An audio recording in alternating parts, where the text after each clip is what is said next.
Hi, welcome to Soly's podcast. Today on Soly's podcast, I will be discussing a few questions that were sent in by my viewers, and I will be trying to answer them to the best of my capability.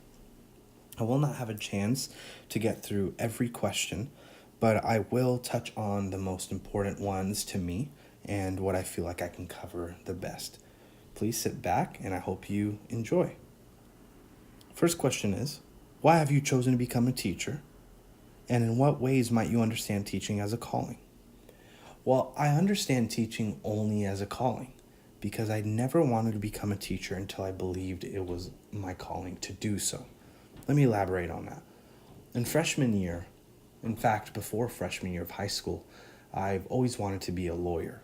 Always. My entire life. Just growing up as a kid, I played courtroom and I played judge sometimes, and I always just wanted to be a lawyer.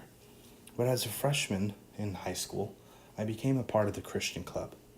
And as I was a part of the Christian club, I joined the staff the following year, a couple months before my sophomore year started. And they assigned a role for me that was made up. They literally made it up for me. And that role was called message coordinator. The message coordinator role basically was the person that's involved or in charge of choosing who is speaking, and if there is no one speaking, then I would be the one speaking. They put this for my role because at the time there was nothing else I could have filled. So as I played throughout that role in my sophomore year, there were a lot of times where the speaker canceled or I could not find a speaker, which meant that I had to speak.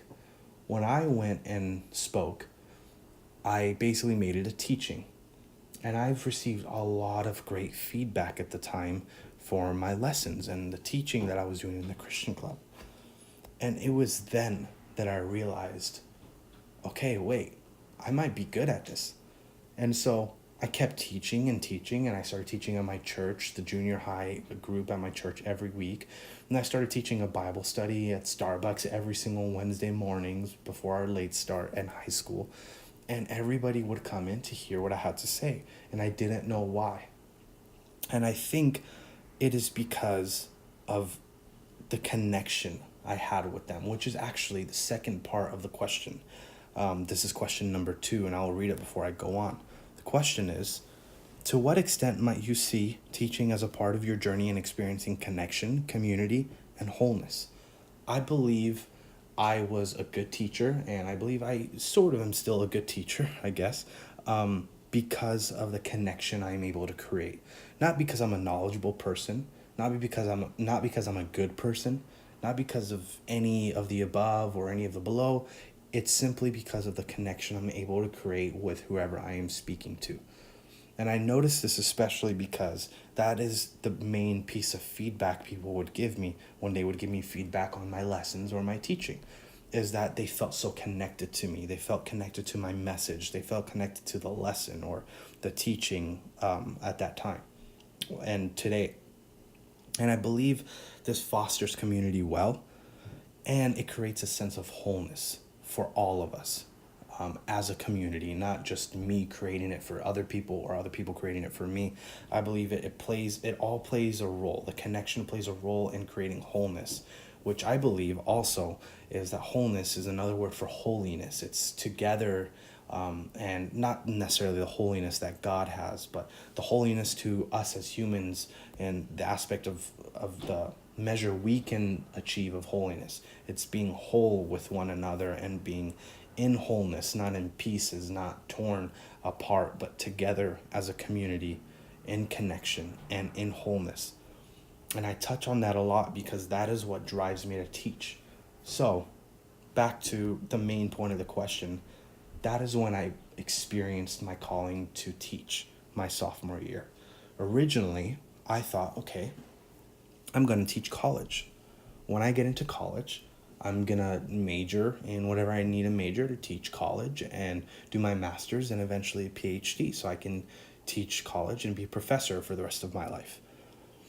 But then I noticed that I really connect well with high school and junior high students, exceptionally well compared to college students, which are students my own age.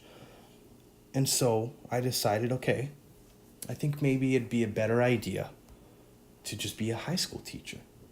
I love the job. I love what it has to offer. I love the teaching. I love every aspect about it. And I felt as if it was a calling from God to teach in some capacity. And whether he wanted me to be a college teacher or a high school teacher or even a preschool teacher, I believe that he has led me to where I am now, and where I'm going now is to teach high school. Maybe one day I'll teach college, or maybe one day I'll teach kindergarten, fourth grade. I don't know what it is. But I believe in general that teaching is a calling ever since my sophomore year of high school. Moving on from that, from my long rant, is another question that I found quite interesting. What will you do to help yourself thrive in the role of a teacher, rather than merely survive? And how might your faith intersect with your role as a teacher? I want to combine this question into two, because I don't believe I can thrive as a teacher if my faith is not intersected. And I know it's asking in a intersection in a different type of way, but let me touch on this first. As a teacher, I believe instead of merely surviving, but thriving, I need to be consistent in all aspects of my life, including my church life, my marriage life, my relationship life, my personal life, my work life. Every part and aspect of my life, I need to hold consistency and fervency. I need to hold my character. I need to hold my personality. And in doing that, I believe there's a lot of prayer that needs to be done, a lot of Bible study, and a lot of devotion time with God. And in doing that, I think I will thrive as a teacher. Again, it's not because of who I am or what I can do, but it's because I have God on my side. And with God on my side and working hard, really, really hard, it won't be mere survival, but rather it would be thriving, and it would be doing well in my occupation. And, I worry about that all the time is, when I see my paychecks come in at the end of the month as a teacher. Right now I'm a substitute teacher, so I don't experience such large paychecks, and it's hourly mainly. But when I do become a teacher and experience larger paychecks, and I experience that, okay, these paychecks are providing for my family, and this is my job now, I hope that I don't see it as simply a paycheck or as a job or as a place where I merely need to survive. But I hope I see it as a place where I can thrive, grow, and make a community of thrivers.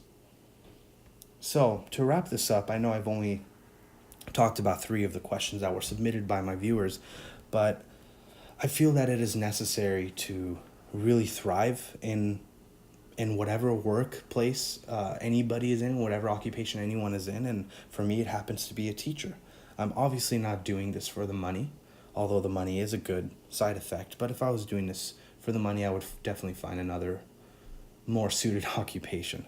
I feel as though I am called to be a teacher, and that calling drives me every day in my studies and in my job as a sub.